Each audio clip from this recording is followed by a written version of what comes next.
গত 16 বছরে ফ্যাসিস্টবাদীরা জালেমরা অনেক আলেমদেরকে জেলখানায় নিয়ে কষ্ট দিয়েছে, হাতে কর্রা লাগিয়েছে। তাদের কোনো দোষ ছিল না, দোষ ছিল একটাই, তারা কেন আলেম হয়ে কোরআনের কথা বলে, ইসলামের কথা বলে, হাদিসের কথা বলে? জোরে বলো ঠিক কিনা? তারা ভাবছে যে আলেমদেরকে জেলখানায় নিয়ে বন্দি করে ফাঁসিতে ঝুলিয়ে রিমান্ডে দিয়ে হাতের মধ্যে কর্রা লাগিয়ে আমরা এদেরকে দমন করে ফেলবো। হক কথা, সত্য কথা এরা আর বলবে না। জোরে বলেন ঠিক কিনা? কখনো নয়। যার মধ্যে ঈমান আছে, আমলে সালেহ আছে, তাকে জেল আর ফাঁস তৈলে দেখ কেন, যতদিন পর্যন্ত জীবন থাকবে ততদিন পর্যন্ত উলামায়ে হক সত্য কথা বলেছে, বলবে এবং মৃত্যু পর্যন্ত বলেই যাবে, কেউ ঠেকাতে পারবে না ইনশাআল্লাহ। জোরে বলো ঠিক কিনা? আব্দুল্লাহ ইবনে হুযায়ফা, আমার জীবন একটা, আমার রূহ একটা। আমি আব্দুল্লাহ ইবনে হুযায়ফা একজন, আমি শহীদ হব একজন, জান্নাতে উঠবে একজন। যদি আমার আব্দুল্লাহ ইবনে হুযায়ফা আমি হাজার হাজার কোটি কোটি লক্ষ লক্ষ হতাম, তাহলেও আমি ঈমান ছাড়তাম না। দরকার হয় আমি হাজার হাজার লক্ষ লক্ষ আব্দুল্লাহ ইবনে হুযায়ফা তাহলে ডেকের মধ্যে ঝাঁপ দিয়ে আমার জীবনকে শেষ করে দিতাম। তারপরেও তোর মতো জালেম বাদশার কাছে এক মুহূর্তের জন্য ঈমানকে আমি বিলীন করে দিতাম না, দিব না, দিব না। জোরে বলেন ঠিক কিনা?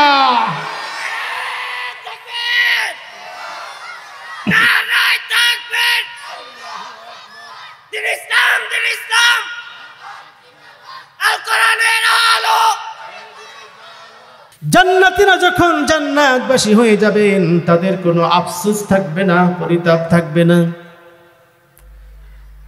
কিন্তু জান্নাতীদেরও একটা আফসোস থাকবে, পরিতাপ হবে। জান্নাতীরা হাজার কিসিমের নিয়ামত পাওয়ার পরেও তাদের একটা আফসোস থাকবে, হায় হায়, দুনিয়াতে বসে যদি আমি চায়ের দোকানে বসে অন্যের গীবত না করে, অন্যের সমালোচনা না করে, আমি আমার ওই গুরুত্বপূর্ণ জীবনে যদি আমি বলতাম একবার সুবহানাল্লাহ, যদি একবার বলতাম আলহামদুলিল্লাহ, যদি একবার বলতাম আল্লাহু আকবার, তাহলে আল্লাহ তাআলা আমাকে এত বড় নিয়ামত দান করতেন, যেই নিয়ামতের শুরু আছে আর কোনো শেষ নাই।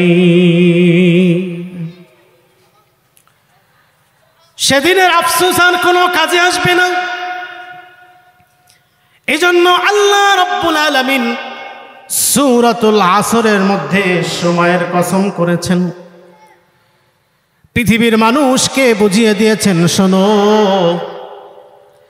তুমি যদি জীবনে যাই হতে চাও না কেন, ভালো ডাক্তার, ইঞ্জিনিয়ার, আলেম, আল্লাহওয়ালা, বুজুর্গ, দিনের দাঈ, তাহলে তোমার জীবনে যে পুঁজি রয়েছে সময়, এই সময়টাকে তুমি ভালো কাজে ইউজ করো, ইস্তেমাল করো, ব্যবহার করো। যদি তুমি তোমার জীবনের মূল্যবান সময়টাকে তুমি ভালো কাজের মধ্যে ব্যবহার করতে পারো, মনে রেখো তুমি হয়ে যাবে যুগের একজন শ্রেষ্ঠ আলেম, শ্রেষ্ঠ দাঈ, শ্রেষ্ঠ আল্লাহওয়ালা। এজন্য আল্লাহ রাব্বুল আলামিন সূরাতুল আসরের মধ্যে আল্লাহ কসম করেছেন, ওয়াল আসরি ইন্নাল ইনসানা লাফি খুসর। আল্লাহ কসম করেছেন ওয়াল আসর ইন্নাল ইনসানা লাফি খুসর। সময়ের কসম করেছেন, যুগের কসম করেছেন, আসরের সময়ের কসম করেছেন। কেন? পৃথিবীতে মানুষ মূল্যবান হওয়ার যে পুঁজি, এই পুঁজিটা যাতে করে নষ্ট না করে ফেলে, এজন্য আল্লাহ তাআলা সময়ের কসম করেছেন। মানুষের কাছে যেভাবে সময়টা দামি হওয়া উচিত, মূল্য দেওয়া উচিত, তেমনিভাবে আল্লাহ বলছেন সময়টা যেমন তোমাদের কাছে দামি, আমি আল্লাহর কাছে সময় আমি দামি। এই জন্য আল্লাহ রাব্বুল আলামিন প্রথমেই এই ছোট্ট একটা সূরার শুরুতে আল্লাহ সময়ের কসম করে বলছেন, ওয়াল আসর, সময়ের কসম। ইমাম ফখরুদ্দিন রাজি রহমাতুল্লাহ আলাইহি সূরা আসরে তাফসির যখন পড়তেছেন, তার মনের মধ্যে একটা খটকা লাগলো যে আল্লাহ তাআলা কেন সূরা আসরের সময়ের কসম করলো, ব্যাপারটা কি? তিনি এটার অনুসন্ধান করতে লাগলেন, কারণ জানতে চাইলেন। তিনি একদিন বাজারে গেলেন, গিয়া দেখেন একজন বরফ বিক্রেতা বলতেছে, ও জনগণ, ও এলাকাবাসী, আমার পুঁজিকে তোমরা বাঁচাও, আমার পুঁজি গলে গলে শেষ হয়ে যাচ্ছে, আমার পুঁজিকে তোমরা কিনে নাও, আমার পুঁজিকে তোমরা রক্ষা করো। বিক্রেতা বোঝাতে চাইলেন যে বরফ গলে গলে শেষ হয়ে যায়, মানুষের সময় এরকম শেষ হয়ে যায়।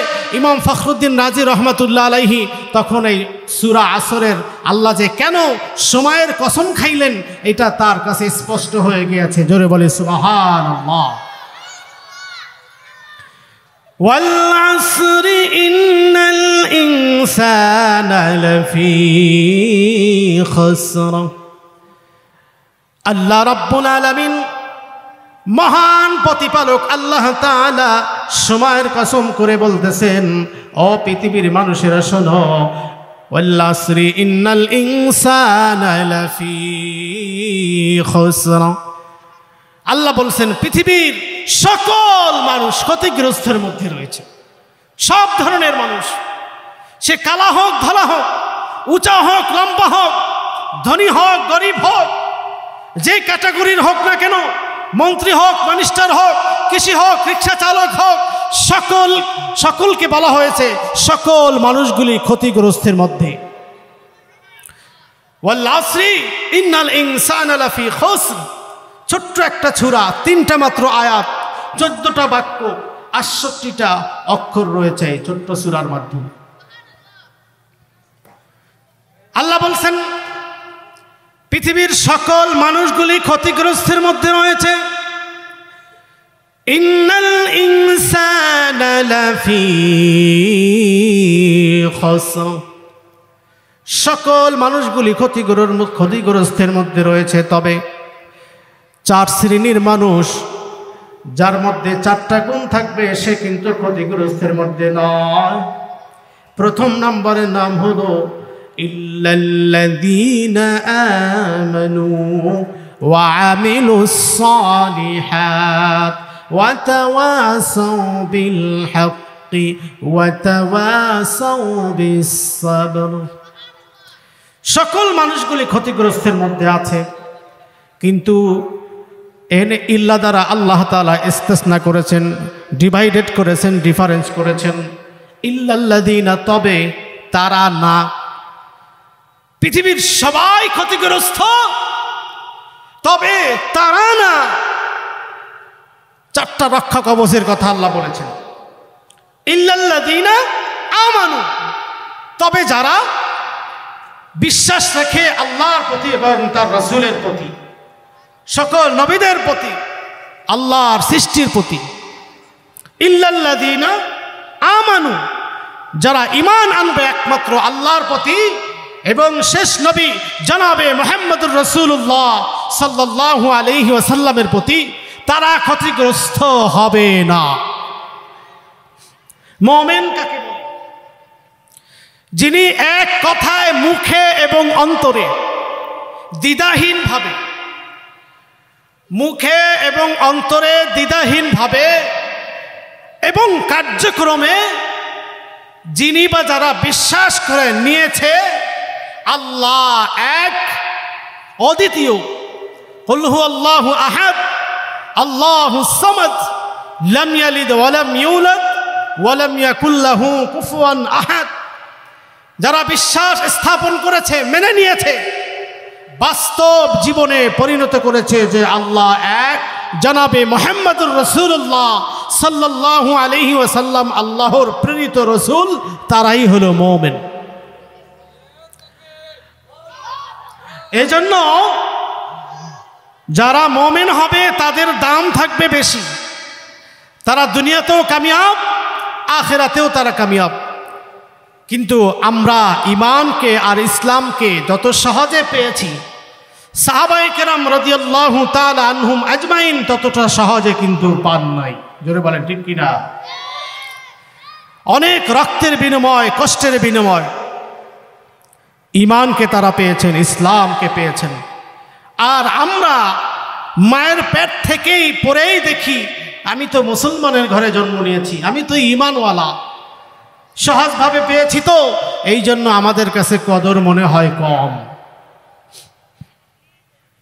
তারা তাদের জীবনকে উৎসর্গ করেছে, সম্পদকে উৎসর্গ করেছে, পরিবারকে ত্যাগ করেছে, ভালোবাসা মহাব্বত সব কিছু ত্যাগ করে রাসূলের সাথে রয়েছেন, ঈমানের পথে রয়েছেন।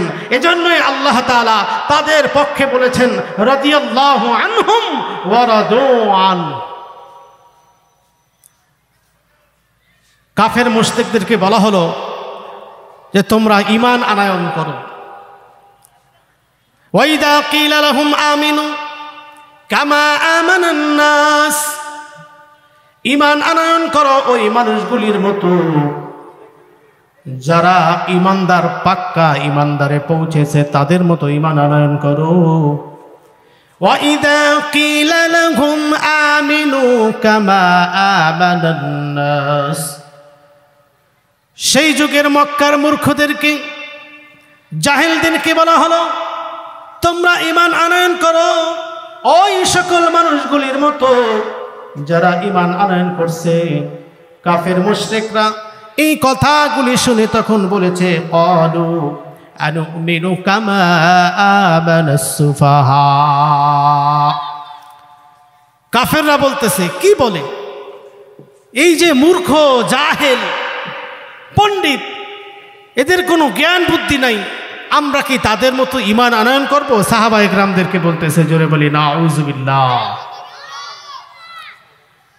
ওয়াইদা কিলা লাহুম আমিনু কামা আমানান নাস ক্বালু আনুমিনু কামা আমানাস সুফাহা। তারা বলে ওরা তো নির্বোধ, ওই নির্বোধের মতো কি আমরা ঈমান আনয়ন করব? আল্লাহ কি বলে? অথচ আল্লাহর কাছে সবচেয়ে ঈমানওয়ালা, আমলওয়ালা মানুষগুলি হইল রাসূলের সাহাবায়ে কেরাম রাদিয়াল্লাহু তাআলা আনহুম আজমাইন। তারা গালি দিল সুফাহা, এগুলো নির্বোধ, বুঝে সুঝে না, কম বোঝে। এই জন্য মুহাম্মাদের কাছে গিয়া তার হাতে বায়াত করে ঈমান আনছে। আর তারা নাকি অনেক বেশি বুঝে। অনেক দেখবেন শিক্ষিত মূর্খ, আমাদের দেশে এরকম আছে না নাই? শিক্ষিত মূর্খ, দুনিয়ার সব কিছু বুঝে, কিন্তু নামাজ পড়তে হলে সূরা ফাতিহা যে শুদ্ধ করে পড়তে হয় এটা অনেকেই কিন্তু পারে না, জোরে বলেন ঠিক কিনা?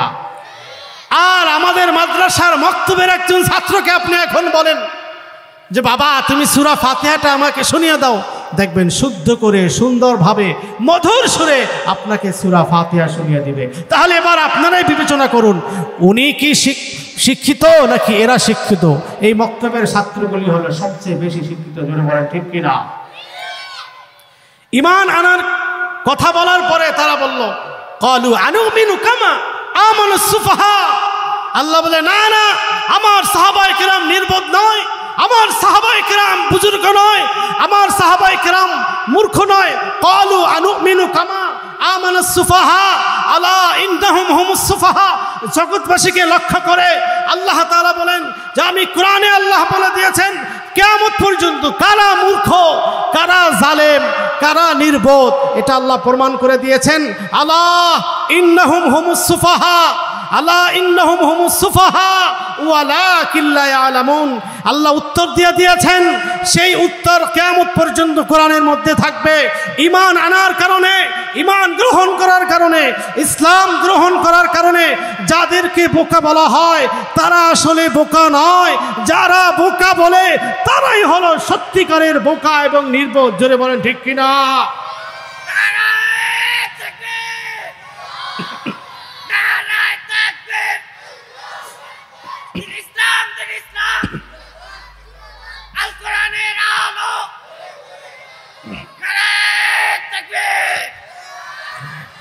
আল্লাহ বলেন আলা ইন্নাহুম হুমুস সুফাহা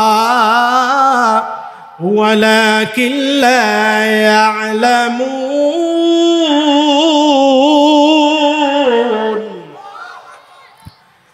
আল্লাহ বলেন ওই পণ্ডিতগুলো হইল মূর্খ, ওরাই হইল নির্বোধ।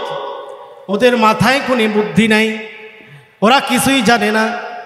এই যে ওরা নির্বোধ, বেঈমানরা নির্বোধ, আল্লাহ রাব্বুল আলামিন কোরআনের মধ্যে তুলে ধরেছেন। শুধু ওরা ওই যুগ নির্বোধ না, কিয়ামত পর্যন্ত যারা ঈমান না আনবে তারা নির্বোধ মূর্খ আহাম্মকের দলেই থাকবে। জোরে বলেন ঠিক কিনা? ওয়াল আসরি ইন্নাল ইনসানা লাফি খুসর ইল্লাল্লাযীনা আমানু ওয়া আমিলুস সালিহাত। মনে আসেনি? সময়ের শপথ করে আল্লাহ বলছেন সবাই ক্ষতিগ্রস্ত, সব বাতিল, তবে যারা ঈমান আনবে তারা কিন্তু বাতিল নয়। ঈমান আনার কারণে, ঈমানের কারণে অনেক সাহাবায়ে কেরামকে জীবন দিতে হয়েছে। হযরত আব্দুল্লাহ ইবনে হুযায়ফা রাদিয়াল্লাহু তাআলা আনহু, তিনি একজন সাহাবী ছিলেন, একজন ঈমানওয়ালা ছিলেন। তার ঈমানের পাওয়ার কত বড় ছিল! হযরত আব্দুল্লাহ ইবনে হুযায়ফা রাদিয়াল্লাহু তাআলা আনহুকে রোম সম্রাট হিরাক্লিয়াস তার সাথী সঙ্গী সহ তাকে বন্দী করে রোম সম্রাটের রাজপ্রাসাদে নিয়ে যাওয়া হলো। ঈমান কাকে বলে? কেন আল্লাহ তাআলা সারা বিশ্বের আনেওয়ালা সকল মুসলমানদেরকে, সকল মানুষকে কেন সাহাবায়ে কেরামের মতো ঈমান আনয়ন করতে বললেন? এই উদাহরণটা দিলে আপনাদের কাছে স্পষ্ট হয়ে যাবে। আব্দুল্লাহ ইবনে হুযায়ফা সহ সকল সাথীদেরকে ধরে নিয়ে গেল রোম সম্রাটের দরবারে। এবার রোম সম্রাট বলতেছে, আব্দুল্লাহ ইবনে হুযায়ফা শোনো, তুমি তোমার ইসলাম ধর্ম বাদ দিয়ে, মুহাম্মদের ধর্ম বাদ দিয়া খ্রিস্টান ধর্ম গ্রহণ করো, না হয় কিন্তু তোমাকে দুনিয়া থেকে বিদায় করে দিব। আব্দুল্লাহ ইবনে হুযায়ফা, তোমার বাঁচার রাস্তা হলো একটাই, সেটা হলো আব্দুল্লাহ ইবনে হুযায়ফা, তুমি যদি মাত্র একটা কাজ করো, মুহাম্মদ থেকে পৃথক হয়ে যাও, ঈমানটাকে ছেড়ে দাও, তাহলে তুমি বেঁচে যাইবা, না হয় তোমার জীবনটাকে এখানেই কিন্তু শেষ করে দিতে হবে। আব্দুল্লাহ ইবনে হুযায়ফা বললেন, আমি এমন ব্যক্তির সাথে হাত মিলিয়েছি যার চেহারা দেখলে আমার ক্ষুধা নিবারণ হয়, যার সাথে কথা বললে আমি আত্মায় শান্ত পাই, যার সাথে সম্পর্ক রাখলে দুনিয়াতেও সফলতা, যার সাথে সম্পর্ক রাখলে আখিরাতেও জান্নাত। জোরে বলেন ঠিক কিনা?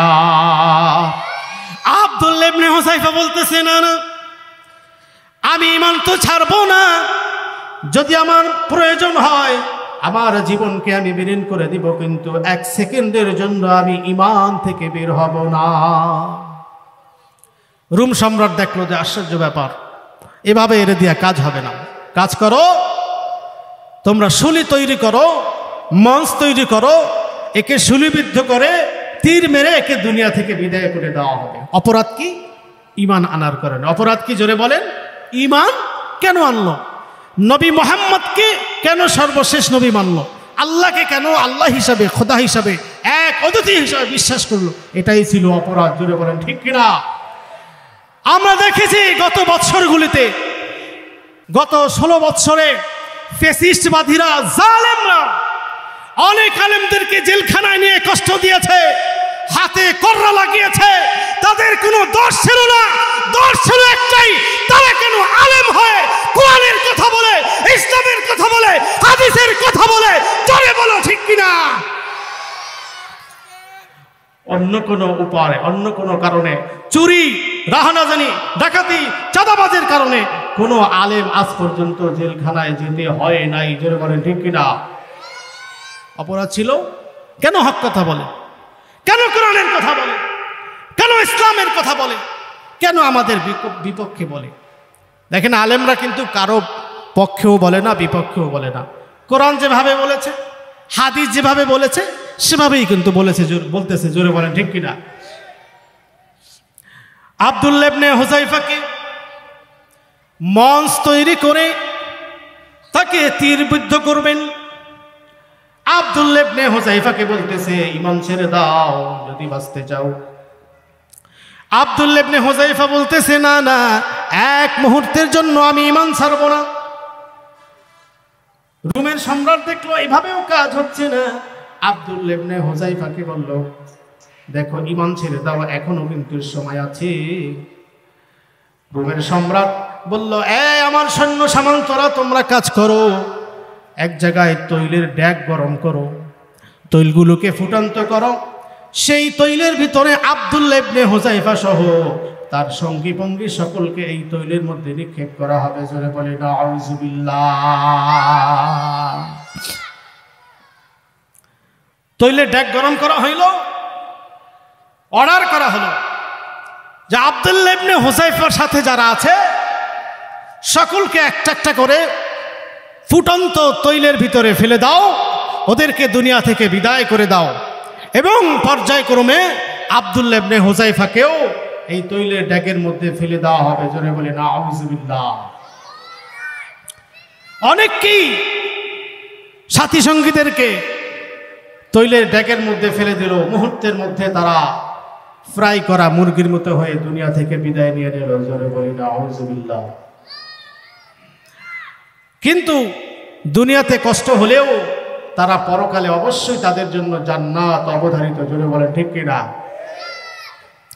আব্দুল্লাহ ইবনে হুযায়ফা দেখলেন চোখের সামনে যেই সাথী 10 মিনিট আগেও জীবিত ছিল, ঈমান আনয়ন করার কারণে, ইসলাম গ্রহণ করার কারণে, ঈমান গ্রহণের অপরাধে নবী মুহাম্মদুর রাসূলুল্লাহ সাল্লাল্লাহু আলাইহি ওয়াসাল্লামকে শেষ নবী হিসাবে মান্য করার কারণে আমার যেই সাথী 10 মিনিট আগেও তিনি জীবিত ছিলেন, এখন 10 মিনিট পরে তৈলের ড্যাগের মধ্যে তার জীবনটা আল্লাহর রাস্তায় দিয়ে দিল। এভাবে এক এক করে কয়েকজনকে রোম সম্রাট তেলের ড্যাগের মধ্যে দিয়ে শহীদ করে দিলেন। আব্দুল্লাহ ইবনে হুযায়ফা এবার তার পালা। বাদশা বলতেছে, এবার আব্দুল্লাহ ইবনে হুযায়ফাকে নিয়ে আসো, ওকে তৈলের ড্যাগের মধ্যে ফালিয়ে দাও, যাতে করে গরম উত্তপ্ত তৈলের মধ্যে জ্বলে পড়ে শেষ হয়ে যায়, খান খান হয়ে যায়। আব্দুল্লাহ ইবনে হুযায়ফাকে যখন তেলের ড্যাগের কাছে ডাকা হলো, আব্দুল্লাহ ইবনে হুযায়ফার চোখ দিয়ে এক ফোঁটা পানি বের হয়ে গেল। রোম সম্রাট ভাবছে, আব্দুল্লাহ ইবনে হুযায়ফা, তুমি এবার বুঝতে পেরেছো মৃত্যুর কি যন্ত্রণা, মৃত্যুর কি জ্বালা, এই জন্য তুমি মনে হয় এবার ঈমান ছেড়ে দিবা। ঠিক আছে, তুমি ঈমানটাকে ছেড়ে দাও, তাহলে তোমাকেও আমরা ছেড়ে দিব। আব্দুল্লাহ ইবনে হুযায়ফা, তুমি দেখছো তোমার চোখের সামনে তোমার সাথীদেরকে তৈলের ড্যাগের মধ্যে দিয়ে কিভাবে জ্বালায় পোড়ায় শেষ করে দিলাম। ও আব্দুল্লাহ ইবনে হুযায়ফা, এবার কিন্তু তোমার পালা। হয়তো তুমি মৃত্যুকে ভয় পেয়েছো, এই কারণে তোমার চোখ দিয়ে পানি বের হয়ে এসেছে। ও আব্দুল্লাহ ইবনে হুযায়ফা, এবার বলো, স্বীকার করো, ঈমানটাকে ছাড়ো, মুহাম্মাদের ধর্মকে ছাড়ো, ইসলামকে ছাড়ো, তাহলে তুমি এখান থেকে পার পেয়ে যাবা। এবার তো তুমি বুঝতে পেরেছো মৃত্যুর যন্ত্রণা কত কঠিন। এটা হলো রোম সম্রাট ভাবছে। এটা আমাদের দেশে যারা জালেম, তারা ভাবছে যে আলেমদেরকে জেলখানায় নিয়ে বন্দি করে ফাঁসিতে ঝুলিয়ে রিমান্ডে দিয়ে হাতের মধ্যে কর্রা লাগিয়ে আমরা এদেরকে দমন করে ফেলবো। হক কথা, সত্য কথা এরা আর বলবে না। জোরে বলেন ঠিক কিনা? কখনো নয়। যার মধ্যে ঈমান আছে, আমলে সালেহা আছে, তাকে জেল আর ফাঁস তৈলে দেখ কেন, যতদিন পর্যন্ত জীবন থাকবে ততদিন পর্যন্ত উলামায়ে হক সত্য কথা বলেছে, বলবে এবং মৃত্যু পর্যন্ত বলেই যাবে, কেউ ঠেকাতে পারবে না ইনশাআল্লাহ। জোরে বলো ঠিক কিনা?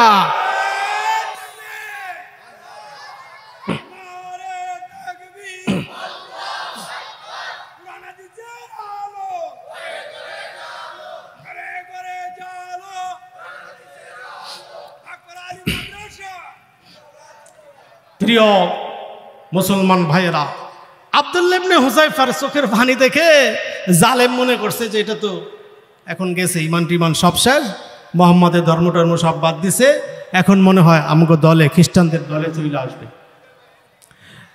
এই মুসলমানেরা, মুমিনেরা শুনে রাখো, আব্দুল্লাহ ইবনে হুযায়ফার যে জবাবটা ছিল, অ্যানসারটা ছিল, এটা আমাদের প্রতিটা মুমিন মুসলমানের শিক্ষণীয়। পৃথিবী যদি এক পাশে চলে যায়, সারা পৃথিবীর সমস্ত ভালোবাসা মহব্বত যদি এক পাশে চলে যায়, মুমিন কখনো ঈমানকে ছাড়তে পারে না। জোরে বলো ঠিক কিনা?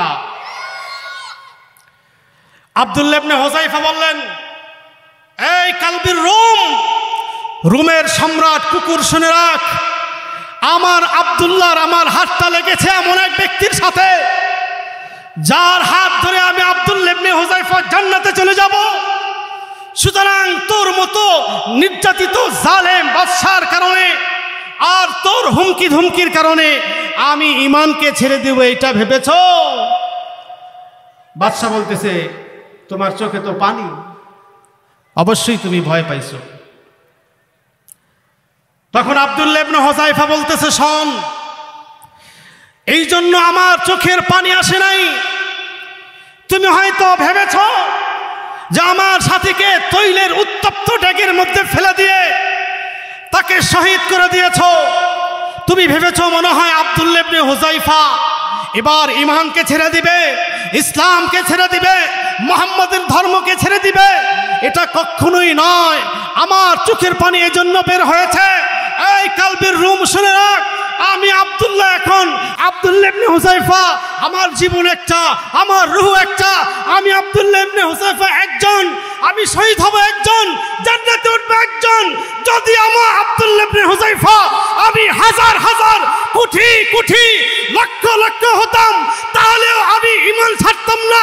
দরকার হয় আমি হাজার হাজার লক্ষ লক্ষ আব্দুল্লাহ ইবনে হুযায়ফা তাহলে ডেকের মধ্যে ঝাঁপ দিয়ে আমার জীবনকে শেষ করে দিতাম। তারপরেও তোর মতো জালেম বাদশার কাছে এক মুহূর্তের জন্য ঈমানকে আমি বিলীন করে দিতাম না, দিব না, দিব না। জোরে বলেন ঠিক কিনা?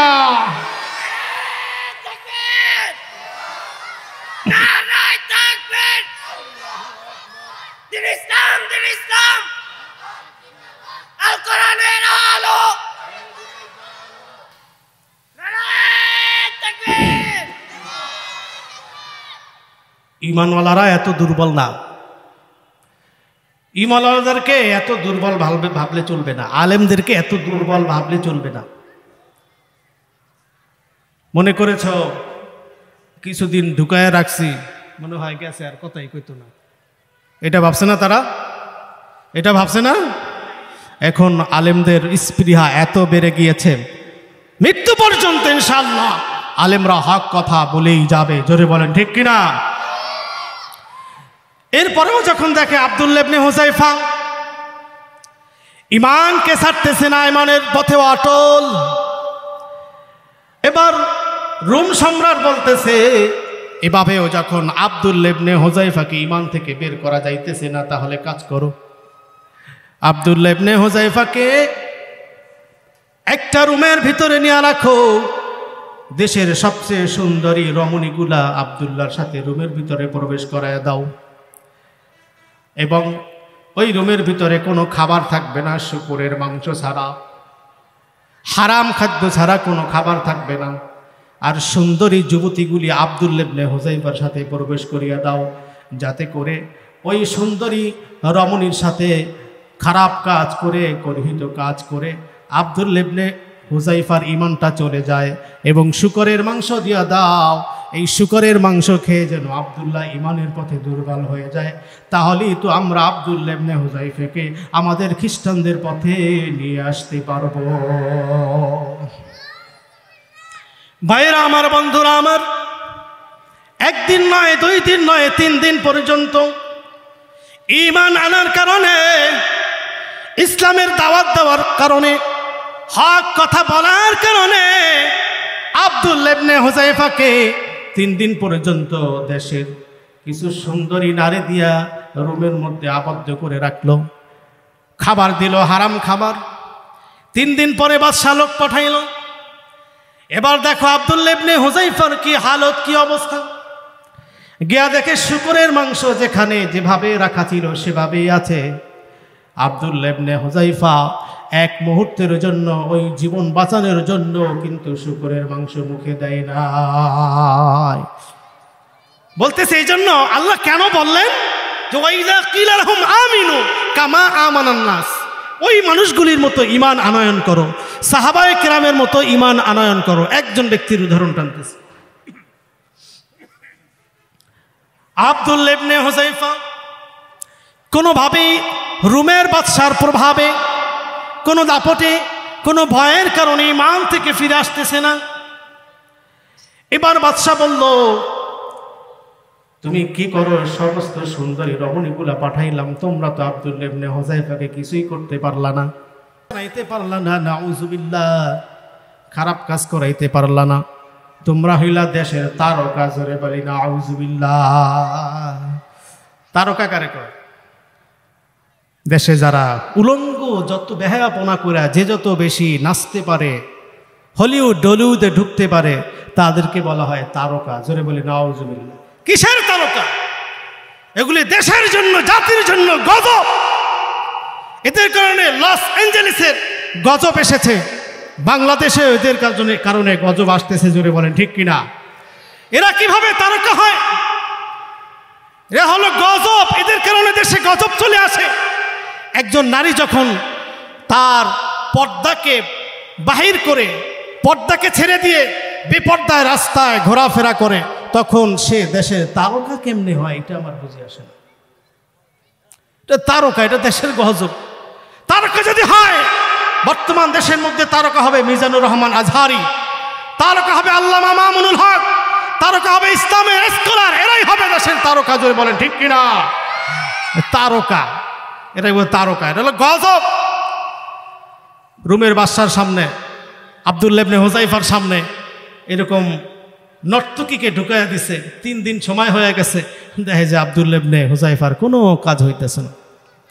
এবার ওই সুন্দরী রমণীদেরকে বাদশা জিজ্ঞেস করতেছে, কি ব্যাপার, তোমাদেরকে পাঠালাম 3 দিন হয়ে গেল, কিছুই তো করতে পারল না আব্দুল্লাহ ইবনে হুযাইফারের ঘটনা কি? এবার দেখেন ওই সুন্দরী রমণীরা কি বলতেছে। আরসালতানি ইলা বাশারিন আও ইলা হাজারিন, আরসালতানি ইলা বাশারিন আও ইলা হাজারিন কুল্লামা খুতওয়াতিন আমামাহু মা সামি'তু কাওলু লা ইলাহা ইল্লাল্লাহ, সামি'তু কাওলু লা ইলাহা ইল্লাল্লাহ।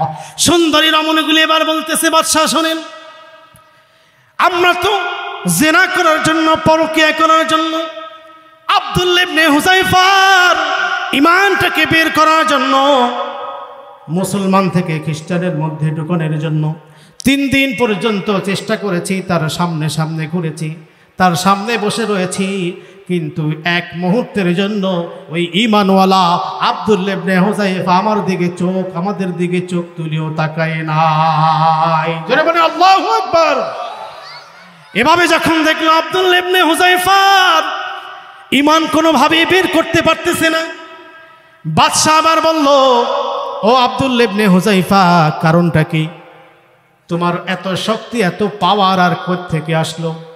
তোমাকে এত ভয় দেখাইলাম, তোমাকে জেলের ভয় দেখাইলাম, উত্তপ্ত তৈলের ভয় তোমাকে দেখাইলাম, তোমার রুমের মধ্যে সুন্দরী রমণীগুলি ঢুকাইয়ে দিলাম, 3 দিন পর্যন্ত তোমাকে উপবাস রাখলাম। ও আব্দুল্লাহ ইবনে হুযাইফা, কোনোভাবেই তুমি তো ঈমান থেকে ফিরতেছো না। ব্যাপার কি? এই পাওয়ারটা তুমি কার থেকে নিয়ে আসলা? কিসের বলে তুমি ঈমান নিয়ে এত মজবুত হয়ে গেলা? আব্দুল্লাহ ইবনে হুযাইফা বলতেছে, শোন, আমি যার সাথে হাত মিলিয়েছি, দোজাহানের সর্দার জনাবে মুহাম্মদুর রাসূলুল্লাহ সাল্লাল্লাহু আলাইহি ওয়াসাল্লাম আমাদেরকে শিক্ষা দিয়েছেন, লা ইলাহা ইল্লাল্লাহু মুহাম্মাদুর রাসূলুল্লাহ। পৃথিবী সকল কিছু এক পাশে থাকুক, আল্লাহ হলো এক। আমার ব্যবসা বাণিজ্য এক পাশে থাকুক, আল্লাহ হলো এক। আমার চাকরি এক পাশে থাকুক, আল্লাহ হলো এক। আমার আত্মীয় স্বজন, বন্ধু বান্ধব, টাকা পয়সা, গাড়ি বাড়ি এক পাশে থাকুক, আমার আল্লাহ হলো এক। পৃথিবীর সব কিছু ছেড়ে দিতে পারি। ও রুমের বাদশা, শুনে নাও, আমি কিন্তু ঈমান থেকে এক মুহূর্তের জন্য পিছু হটতে পারবো না। জোরে বলেন আল্লাহু আকবার। এবার রুম সম্রাট বলতেছে, আব্দুল্লাহ ইবনে হুযায়ফা, তোমাকে ছেড়ে দিব, ছোট্ট একটা কাজ যদি তুমি করতে পারো তোমাকে ছেড়ে দিব। সেটা হচ্ছে তুমি আমার কপালের মধ্যে যদি একটা চুমু খাইতে পারো, তাহলে আব্দুল্লাহ ইবনে হুযায়ফা তোমাকে ছেড়ে দিব।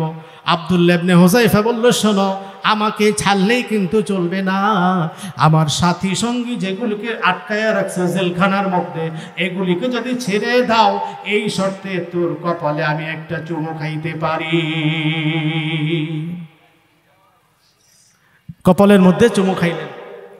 বিস্তারিত সকল ঘটনা ওমর ফারুক রাদিয়াল্লাহু তাআলা আনহুর কানের মধ্যে পৌঁছে গেছে।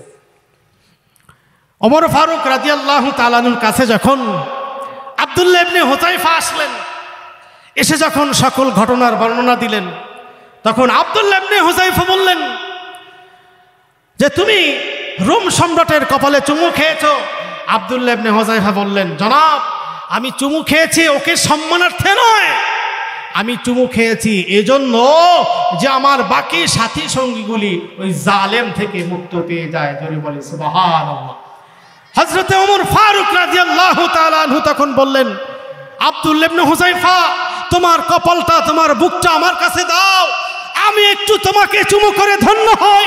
তোমাকে হাজার ধরনের বাধা প্রদান করা হয়েছে, তোমাকে তৈলের ভয় দেখানো হয়েছে, তোমাকে অস্ত্রের ভয় দেখানো হয়েছে, এত কিছুর ভয় দেখানোর পরেও তুমি ইসলামের উপরে, নবী মুহাম্মদের ধর্মের প্রতি তুমি অটল রয়েছ। আসো, তোমার কপালটা আমার সামনে দিয়ে দাও, আমি তোমাকে চুমু খাই। পৃথিবীর সকল মানুষের উচিত তোমার কপালের মধ্যে চুমু খাওয়া। জোরে বলেন আল্লাহু আকবার। আরো জোরে বলেন আল্লাহু আকবার।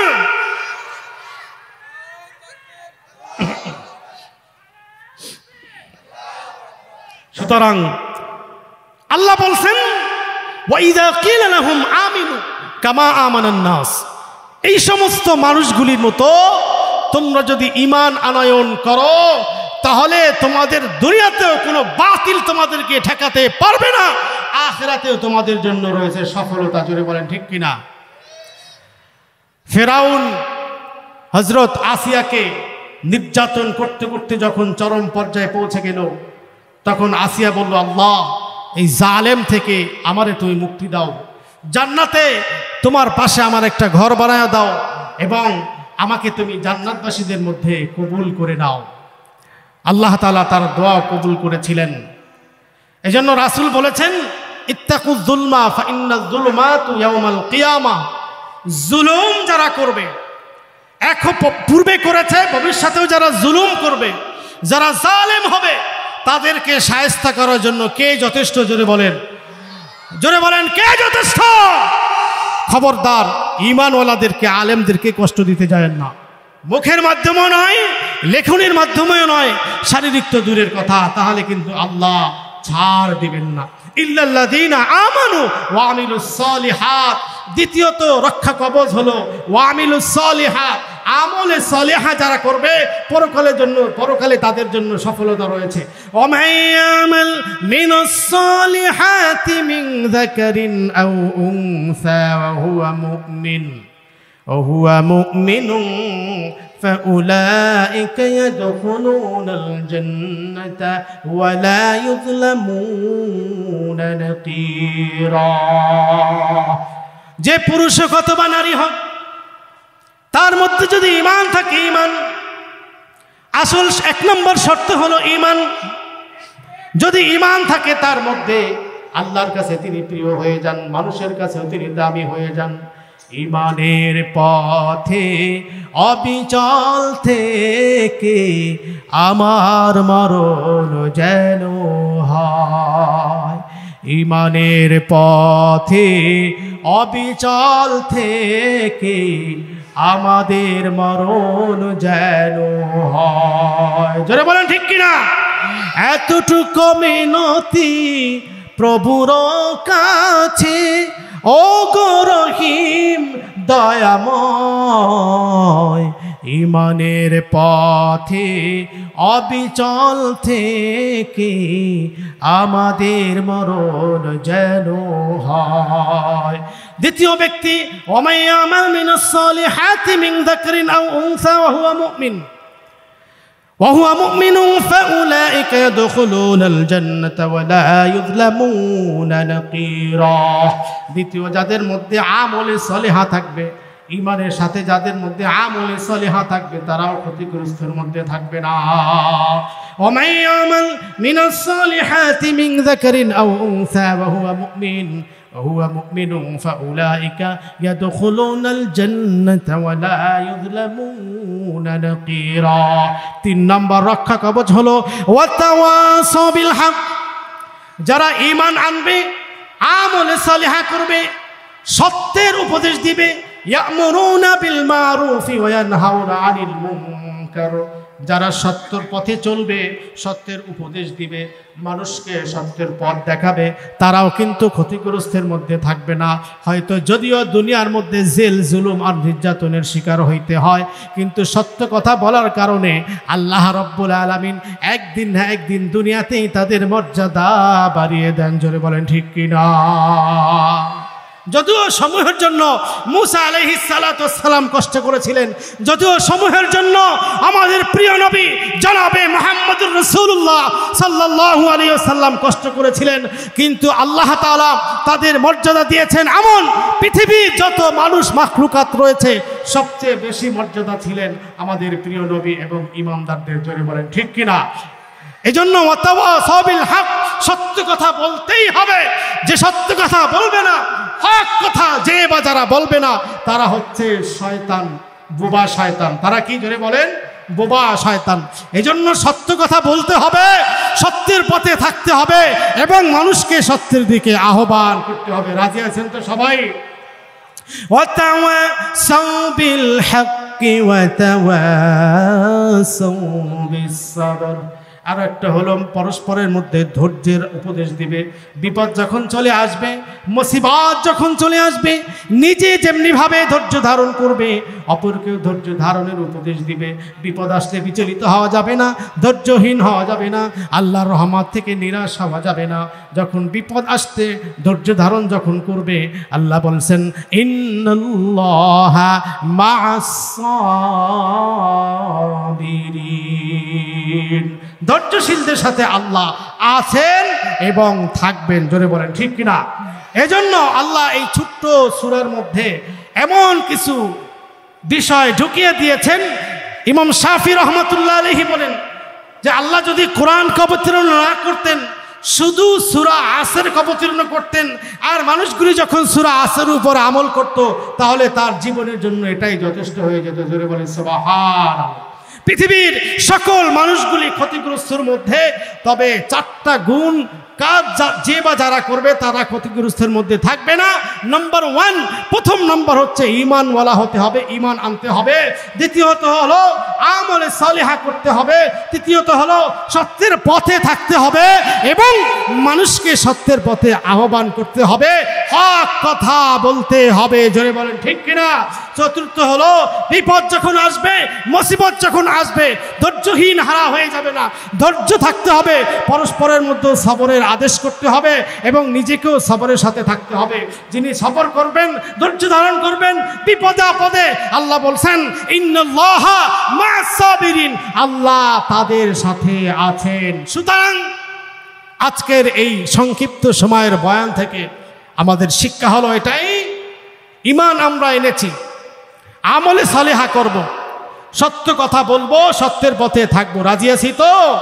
বিপদ আসলে ধৈর্য ধারণ করব। কারা কারা রাজি আছি যে আমরা সকলেই হক কথা বলে সত্যের পথে থেকে জান্নাতবাসী হতে চাই? কারা কারা রাজি? হাত তুলে দেখা। নারায়ে তাকবীর। আল কোরআনের আলো, আল হাদিসের আলো। নারায়ে তাকবীর। ওয়াখির দাওয়ানা আলহামদুলিল্লাহি রাব্বিল আলামিন। আসসালামু আলাইকুম ওয়া রাহমাতুল্লাহি ওয়া বারাকাতুহু।